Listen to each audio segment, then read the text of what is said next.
So I'm reassembling this A65 crank.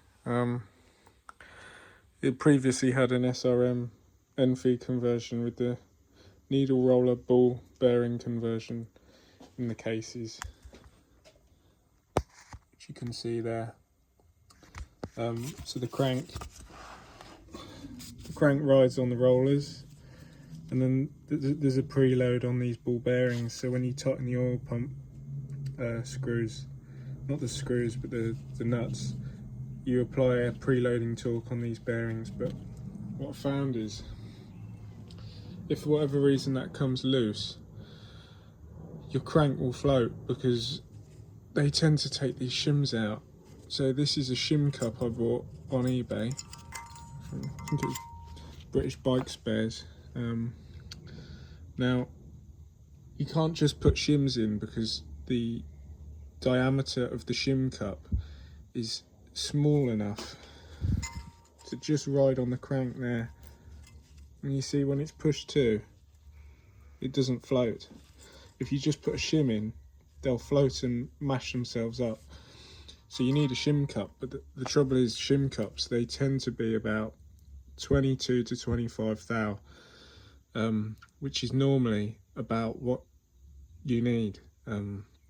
So in other words, they might be too thick, which means that you're going to be preloading this, because you're going to be from the drive side, it's going to be pushing the crank that way because you've put the shim cup in, and you can't measure that because this needs to be torqued up, you see. So what I've done is, mine measured at 22 thou run out, and this was about, it was supposed to be about the same, but I was preloading those bearings, so that was no good. So all I did was put this on like a granite table. You could probably use a glass table, something very flat, just with some sandpaper, and very gently, you just want to sort of sand it like that. Keep rotating it, figure of 8. And then what I found was, it's not actually very flat, but I kept going until the whole area was polished to tell me that, you know, I'd got it reasonably flat.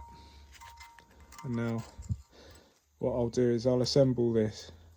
You need to make sure this locates because it kind of locks in. And then put your drive side bearing on, and then measure your end float again.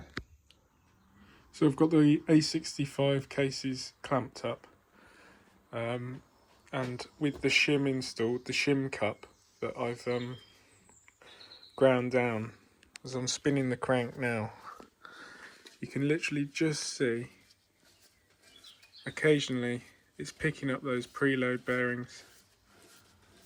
So it's literally just touching. So I'm not putting excessive preload on that.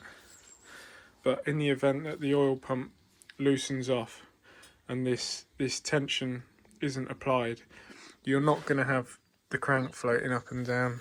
So if I try and prise this now on the web, literally you're getting next to nothing.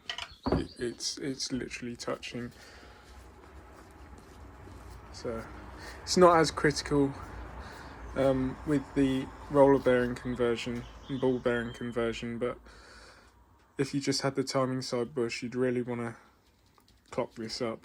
I had clocked it up before, and it was about 22 thou before the shim cup. With the new shim cup, it was too thick, and the bearings were preloaded all the while, and you sort of had to clamp the cases around the bearing because it was touching this. But now this is going to be a really nice fail safe.